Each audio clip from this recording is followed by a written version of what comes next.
All right, so we've got this huge pile of reports, research. You even gave us your own notes. Yeah. All about global food security and financing. Right. And That's a lot. it's a lot, even for people who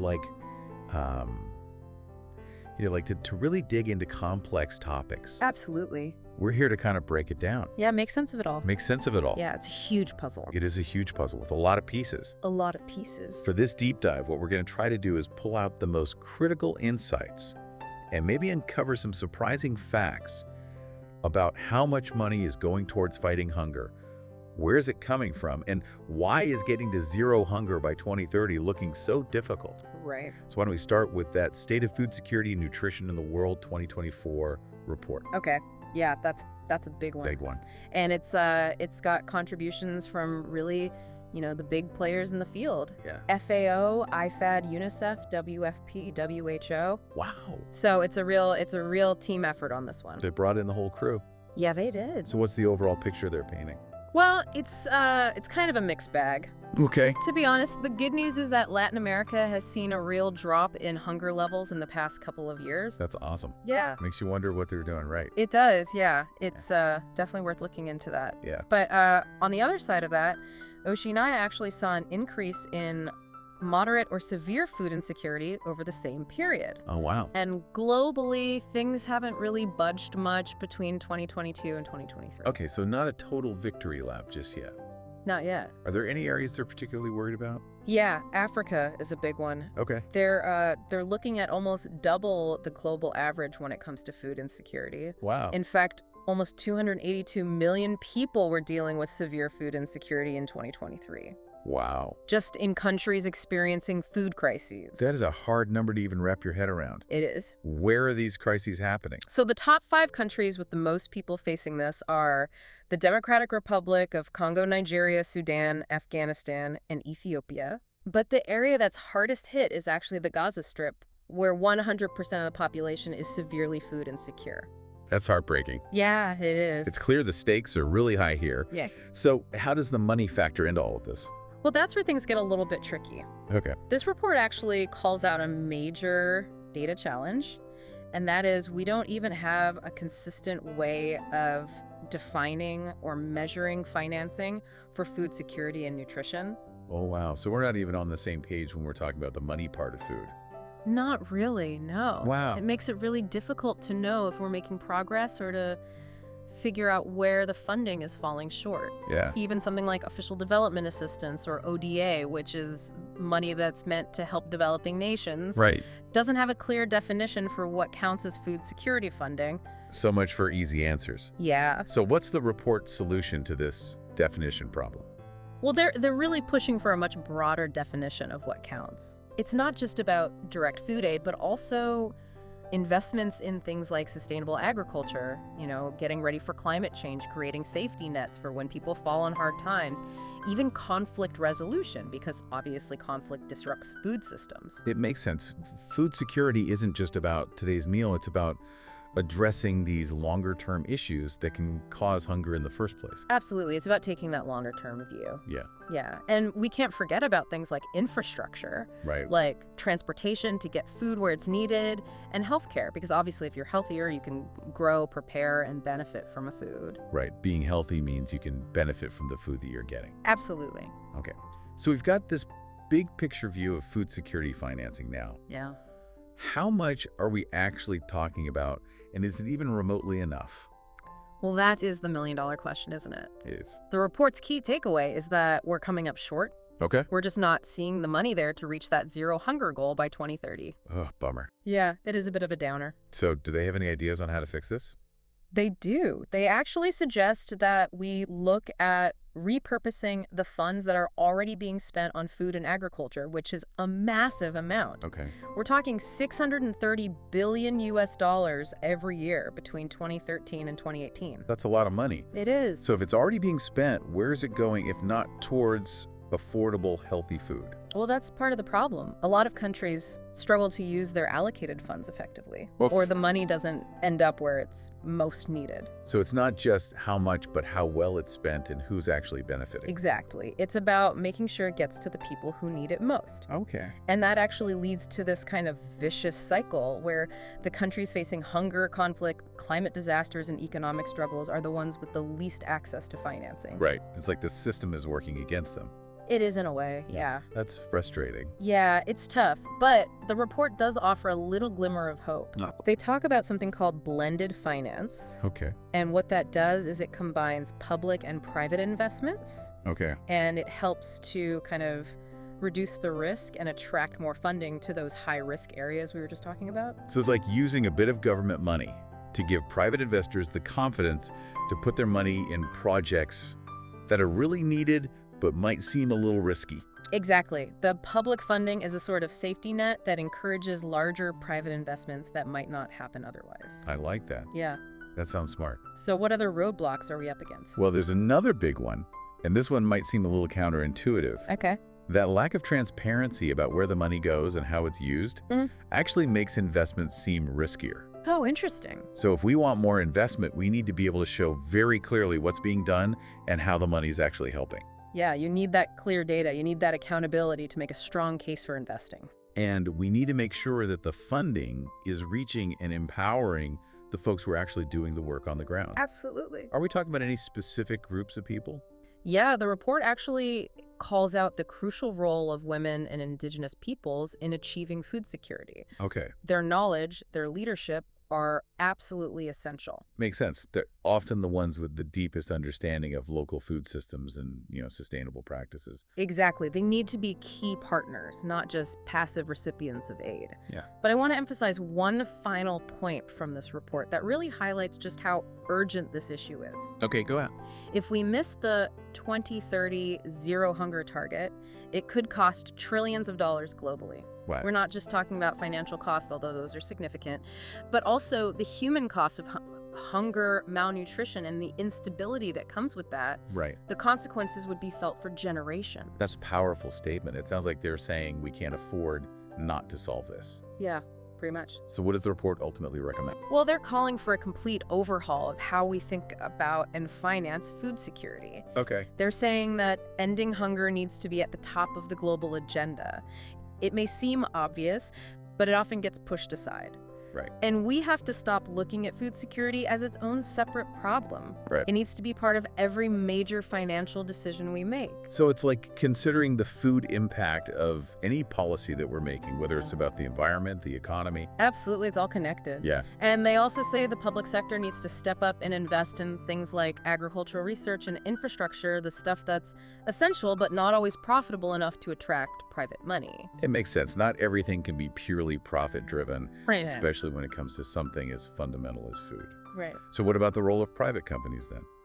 Well, they have a big role to play, but it needs to be one that's aligned with sustainable development. Okay. The report suggests things like blended finance, which we talked about, as well as green bonds, which are investments specifically targeted towards eco-friendly projects, and results-based funding, where investors are rewarded for actually achieving specific goals, like reducing malnutrition in a certain region. So it's about finding creative ways to get money flowing to the right places and incentivize positive outcomes. Exactly. I like that. And they also emphasize financial inclusion, making sure that marginalized communities, especially women and indigenous peoples, have access to financial services. Yeah. It's about making sure everyone has a chance to participate and benefit. Empowerment is key. We can't solve these problems if we're leaving people out of the solutions. I agree. What else? Well, the last major point is about tackling conflicts of interest and making sure there's transparency and accountability in all policymaking and financing related to food and nutrition. Okay. Transparency builds trust and makes it easier to track progress. So it's about making sure decisions are being made to help people, not for the benefit of special interest. Okay, well, this deep dive into the report has hopefully given you a clearer picture of just how complex the financing of food security actually is. It is complex. Yeah. But the report does offer a roadmap for change. It's ambitious, but it feels achievable. It's a lot to process, Yeah. but I feel like I have a much better understanding of what's going on. Good. Makes me wonder, What can we as individuals do to contribute to these solutions? That's a great question. Yeah, we'll get into that after a quick break. Sounds good. Yeah, that is a great question. And, the report doesn't lay out, specific actions for individuals, Right. but it definitely got me thinking, like, how do we connect these big recommendations to our own lives? Absolutely. I think becoming more informed is such a powerful first step. Knowledge is the foundation for action. Awareness is key. But then how do we turn that knowledge into something tangible? Yeah, well, there's so much you can do. Yep. Supporting organizations working on the ground is a great place to start donating, volunteering. Even just spreading the word about their work can make a real difference. I like that it's about taking action no matter how small and contributing to a larger movement. Exactly. And speaking of action, Mhm. think about where your food comes from. Supporting local farmers and producers whenever possible. It's a great way to, strengthen your community, and it often aligns with more sustainable practices. That's a good point. Okay. It's easy to just default to the grocery store, but seeking out farmers markets or joining a CSA can be a really powerful way to vote with your dollar. Yeah, for sure. And don't underestimate the impact of reducing food waste. Yeah, The report doesn't focus on this specifically, but it's a huge factor in food security. absolutely. Think about how much food is wasted at every stage, from farm to table. It's mind-boggling. It is mind-boggling. We're essentially throwing away valuable resources and, contributing to the problem. We are. So what are some practical things we can do to reduce our own waste? Meal planning is a great one. Also, proper storage to keep food fresh longer. Yeah. And getting creative with leftovers. Turn that last bit of roast chicken into a delicious soup or salad. I love it. Yeah. Those are great tips. But how do we go beyond individual choices and actually influence the larger systems at play? Well, remember how the report stressed the importance of political will and making ending hunger a top priority? Yeah. Well, we're part of that political system. So it's about holding our elected officials accountable and making our voices heard. Exactly. Let your representatives know that food security matters to you. Advocate for policies that support sustainable agriculture, address climate change, and promote financial inclusion for marginalized communities. Right. Every voice makes a difference. I never thought of myself as a political activist, but it feels empowering to know that I can actually influence these decisions. So what are some concrete steps I can take? You can engage with your local representatives, you can write to your members of Congress, you can join an advocacy group that's working on these issues. Collective action is powerful. It's about making some noise and showing our leaders that this isn't just some abstract issue, it's something that we care deeply about. Yes, and don't underestimate the power of education and conversation. Okay. Share what you've learned from this deep dive with your friends, family, colleagues. The more people who understand this complex issue, the better chance we have of creating meaningful change. It's like a ripple effect. Start a conversation and you never know how far it will spread. That's right. And, the report's focus on data transparency is a good reminder that we should all be critical consumers of information. What do you mean by that? Well, there's a lot of information out there about food security, but not all of it is accurate or reliable. It's important to look beyond the headlines, check the sources, and be wary of claims that aren't backed up by evidence. So it's about being informed and discerning, not just passively absorbing whatever we come across. Exactly. Question your assumptions, seek out diverse perspectives, and remember that there's always more to learn. Critical thinking is essential, especially with so much information bombarding us all the time. So this report is packed with data and figures, but are there any key numbers that you think are especially important for our listeners to remember? Well, the fact that nearly 300 million people are facing acute food insecurity is a stark reminder of the scale of the problem. Yeah. And the estimate that reaching zero hunger by 2030 could require an additional 30 to 49 billion US dollars annually is a clear indication of the investment needed. Those numbers are hard to ignore. They are. It's a powerful call to action. Absolutely. But I think the most crucial takeaway is that we have the solutions. Yeah. We don't need to reinvent the wheel, we just need to implement what we already know. So it's about political will, smart investment, and a fundamental shift in how we think about food security. I agree. But, the report focuses very heavily on the financial side of things. Right. But what about the human side? What are the personal stories behind those statistics? You're absolutely right. It's easy to get lost in the data and lose sight of the fact that this is about real people's lives. While this report doesn't go into personal narratives, I think it implicitly highlights the need to center the voices of those most affected by food insecurity in our solutions. So it's not just about, crunching numbers and writing policies. It's about listening to the people on the ground and Sure. learning from their experiences. Exactly. What are their needs? What are their priorities? How can we best support their efforts? Their knowledge and insights are invaluable. It's about making sure that they're active participants, Right. not just passive recipients of aid. Precisely. And it's important to remember that food isn't just about sustenance. Right? It's about culture, identity, community. It's about joy, celebration, connection. Those things often get lost in these kind of technical discussions about policy and funding. Yes, absolutely. Bringing that human element into the conversation is so crucial. It's a reminder that, we're all connected and that the choices we make as individuals, as communities, as a global society have a real impact. They do. We can create a more just and equitable food system for everyone, but it takes a conscious effort. I agree. It's not about pointing fingers or placing blame. It's about acknowledging our interconnectedness and working together towards solutions. Okay, so we've covered a lot of ground here. Right. We've talked about the challenges, the potential solutions, even what we as individuals can do to contribute. Yeah. But there's one element of the report that I think deserves a little bit of a deeper dive. Okay. And it's this idea of a vicious cycle, where the countries facing the greatest challenges are also the ones with the most limited access to financing. Right. It's a concept that feels particularly relevant to everything we've been talking about. It's a complex issue that's deeply rooted in global economic structures and historical power dynamics. It's not just a coincidence that the countries struggling with hunger conflict, climate shocks, and economic downturns are often the ones with the least access to capital.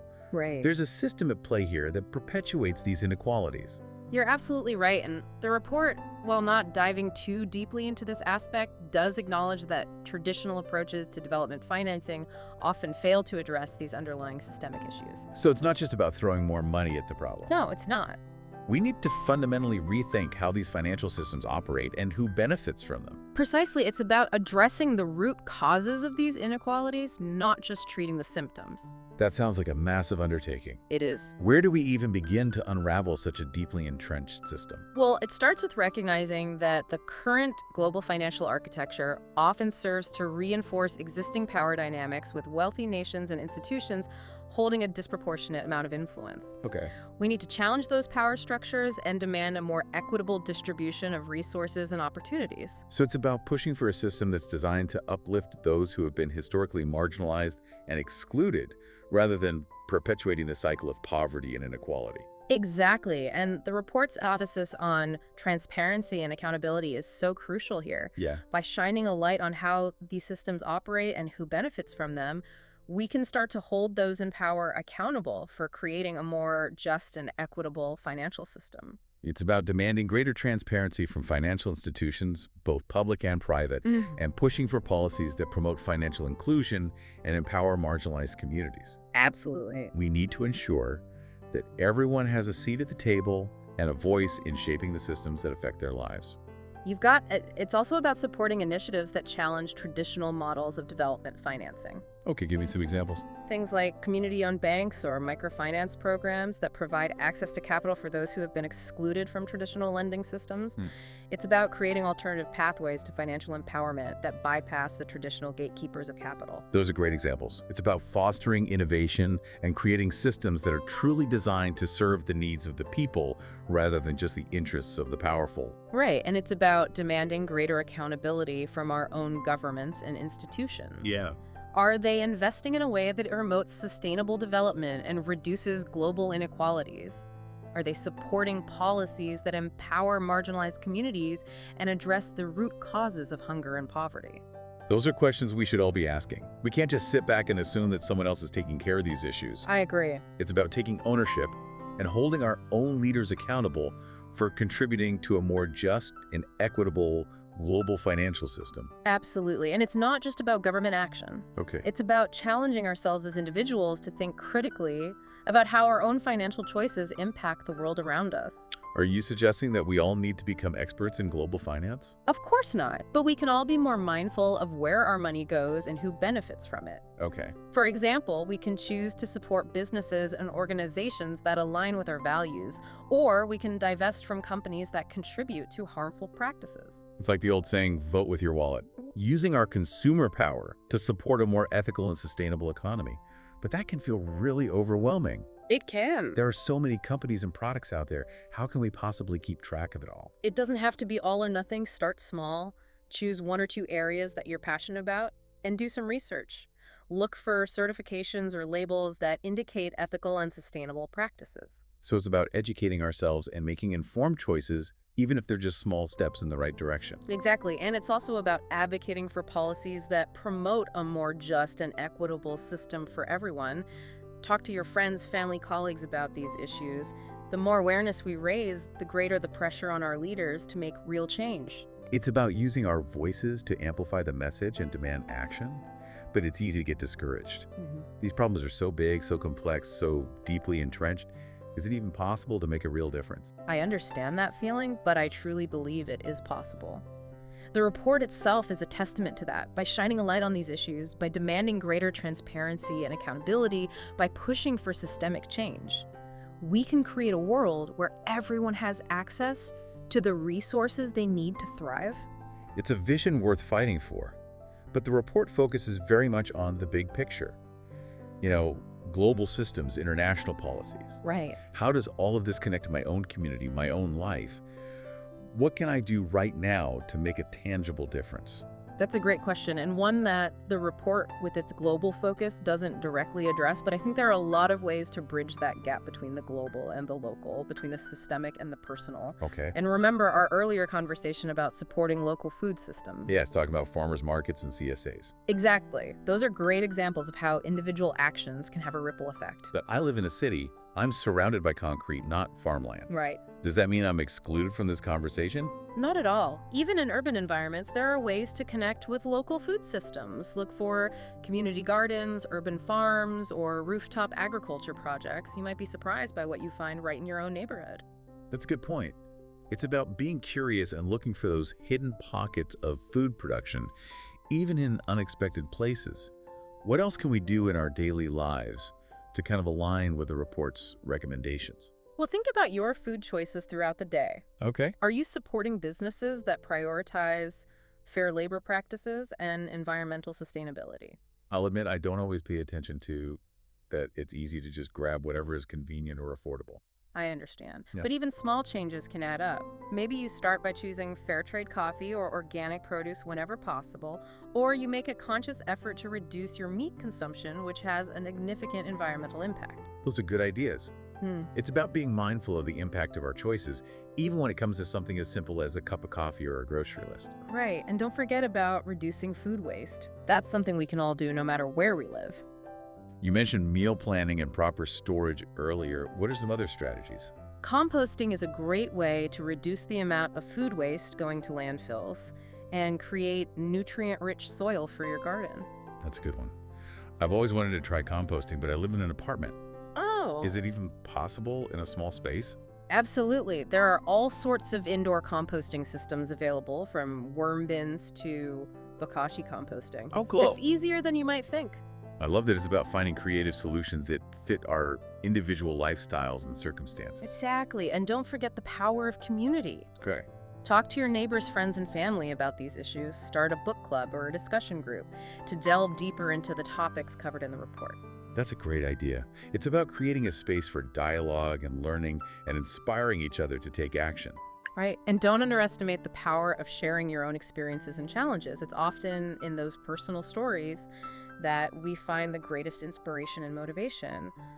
What challenges have you faced in trying to make more sustainable food choices? It's funny you should ask that. Just the other day, I was at the grocery store feeling totally overwhelmed by all the choices and labels. I was trying to find fair trade chocolate, but there were so many options, and I had no idea what to look for. Oh, wow. It just made me realize how much I still don't know about, ethical and sustainable sourcing.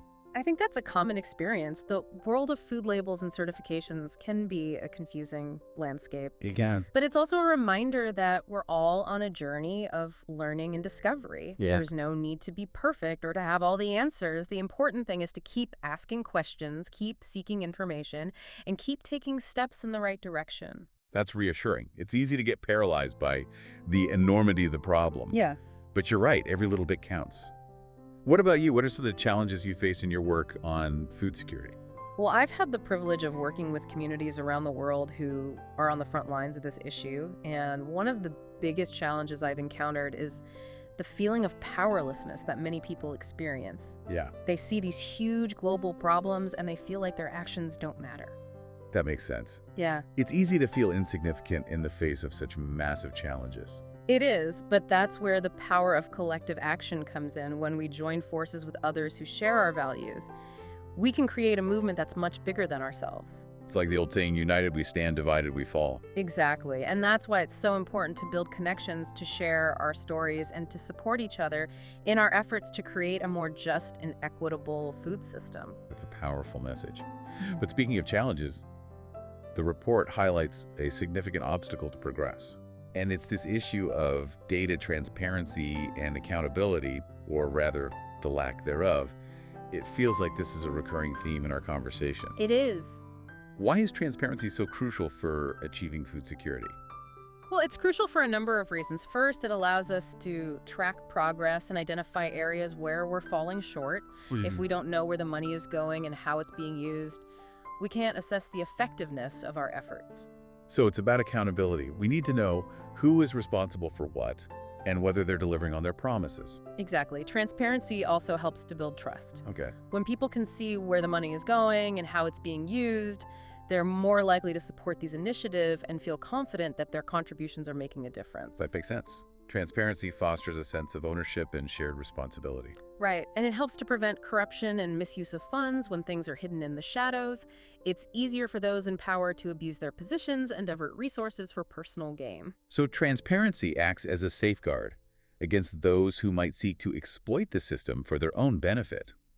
It shines a light on those dark corners where wrongdoing can flourish. Exactly. Transparency is also essential for fostering innovation and learning. Okay. When we can see what's working and what's not, we can learn from each other's experiences and develop more effective strategies. It's about creating a culture of continuous improvement where we're constantly striving to do better. Right, and transparency is crucial for empowering marginalized communities. Okay. When people have access to information about how decisions are being made and how resources are being allocated, they can hold their leaders accountable and advocate for their own needs and priorities. It's about shifting power dynamics and ensuring that those who are most affected by these issues have a voice in shaping the solutions. Exactly. Transparency is essential for creating a more just equitable and sustainable food system for everyone. Okay, so we've established that transparency is crucial.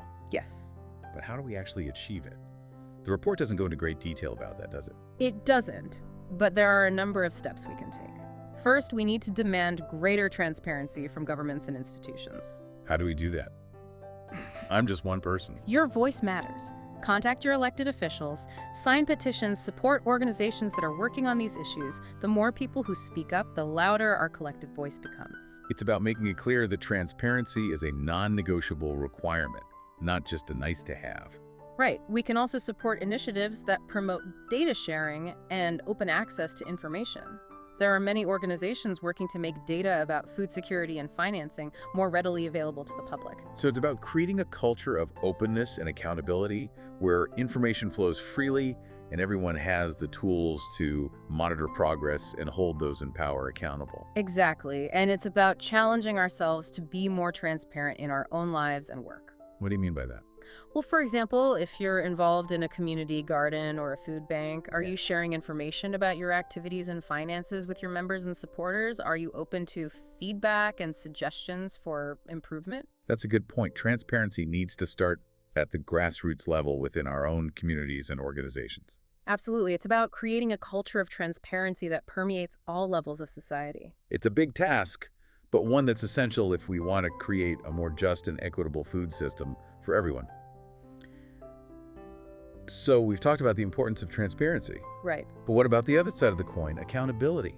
How do we ensure that those who are entrusted with resources are using them responsibly and effectively?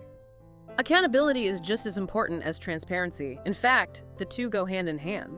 Yeah, so Well, transparency provides the information we need to hold people and institutions accountable. If we don't know what's going on, we can't hold anyone responsible for their actions. transparency is the foundation for accountability. Exactly. But accountability goes beyond just having the information. It's about establishing clear expectations, setting measurable goals, and creating mechanisms for monitoring progress and enforcing consequences for those who fail to meet their obligations. It sounds like a complex system of checks and balances. It is, and it requires participation from everyone, from individuals to governments to international organizations. So how do we as individuals contribute to this system of accountability? First and foremost, we need to stay informed. Keep up with the news, read reports, follow the work of organizations that are monitoring food security, and financing knowledge is power. Right. We can't hold anyone accountable if we don't know what they're supposed to be doing. Exactly. We also need to be vocal, speak up when you see something wrong, contact your elected officials, write letters to the editor, use social media to raise awareness. It's about using our voices to amplify the message and demand action. Right, and support organizations that are working to hold those in power accountable. Are there specific types of organizations we should be looking for? There are many great watchdog groups, investigative journalists, and advocacy organizations that are doing amazing work in this area. Do some research, find ones that resonate with you, and get involved. That's a great idea. It's about leveraging the power of collective action to amplify our impact and create systemic change. Exactly, and remember, accountability starts with ourselves. Oh, okay. Are we living up to our own values when it comes to food security? Are we making choices that reflect our commitment to a more just and equitable food system? That's a good point. We can't demand accountability from others if we're not willing to hold ourselves accountable as well. Right. It's about walking the walk, not just talking the talk. Absolutely. It's about aligning our actions with our values and striving to be the change we want to see in the world. So we've talked about transparency and accountability, but the report also highlights the importance of addressing conflicts of interest. Yes. How do those conflicts undermine progress on food security, and what can we do about them? Well, conflicts of interest arise when individuals or institutions have multiple interests that may be at odds with each other. Can you give me an example of how this might play out in the context of food security? Sure. Imagine a government official who is responsible for making decisions about agricultural subsidies, but who also owns a large agribusiness. That officials' personal financial interests might influence their policy decisions in a way that benefits their own company at the expense of small farmers or the environment. So it's a situation where someone's personal gain could potentially outweigh the public good. Exactly, and that's why it's so important to have systems in place to identify and manage conflicts of interest.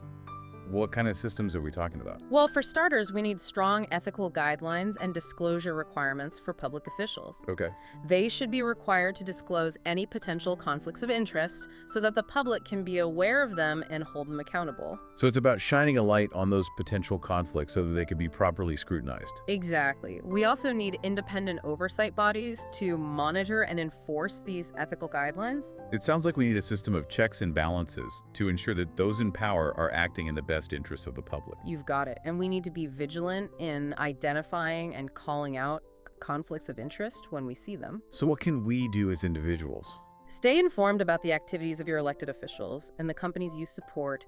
Research their political contributions, their business dealings, and their track records on ethical issues. So it's about being informed consumers and citizens and using that knowledge to hold those in power accountable. Exactly. We can also support organizations that are working to expose and address conflicts of interest. There are many great investigative journalists, advocacy groups, and legal organizations that are doing amazing work in this area. It's about leveraging the power of collective action to amplify our impact and create systemic change. Right. And remember, addressing conflicts of interest is essential for building trust and ensuring that decisions are being made in the best interests of the people they are intended to serve. That's a powerful message.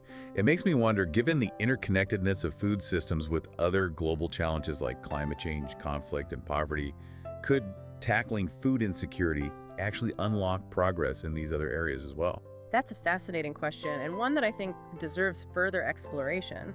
The report doesn't explicitly delve into this, but it does hint at the potential for food security to be a catalyst for positive change across a range of issues. It seems intuitive that if people have reliable access to nutritious food, it would free up their time and resources to focus on other challenges. But how does that play out in practice? Well, for example, if we invest in sustainable agricultural practices that improve soil health and water conservation, we're not only addressing food security, but also mitigating climate change and protecting the environment. So it's about finding solutions that create a win-win situation, addressing multiple challenges simultaneously. Exactly. And if we empower women and marginalized communities to participate in food systems, we're not only improving food security, but also promoting gender equality, reducing poverty, and fostering social justice. It's about recognizing the interconnectedness of these issues and developing solutions that are holistic and inclusive. Right, and if we address the root causes of conflict, such as poverty and resource scarcity, which are often exacerbated by food insecurity, we can create a more peaceful and stable world. It sounds like tackling food insecurity could be a key to unlocking progress on a whole range of global challenges. I think you're right, and that's why it's so important to see food security not as an isolated issue, but as a fundamental building block for a more just sustainable and prosperous world for everyone. That's a powerful message to keep in mind as we move forward, but the report paints a pretty grim picture of the current state of food security financing. We're falling short on funding. Sure. We're struggling with data transparency and accountability, and we're grappling with deeply entrenched systems that perpetuate inequality. It's easy to feel overwhelmed and discouraged. I understand that feeling these challenges are indeed daunting, but I refuse to give in to despair. Remember, the report itself is a call to action. It's a recognition that the current system is failing, but it also offers a roadmap for change. You're right. It's a reminder that we have the knowledge, the tools, and the resources to create a better world. What we need now is the will to act. Exactly. We need to demand more from our leaders. We need to support organizations that are working to create change, and we need to step up and take action in our own lives. It's about recognizing that we all have a role to play, no matter how small. What's one piece of advice you would give to our listeners who are feeling inspired to act, but unsure where to start? I would say start with what you're passionate about. What issue related to food security speaks to you the most? Is it climate change, gender equality, poverty?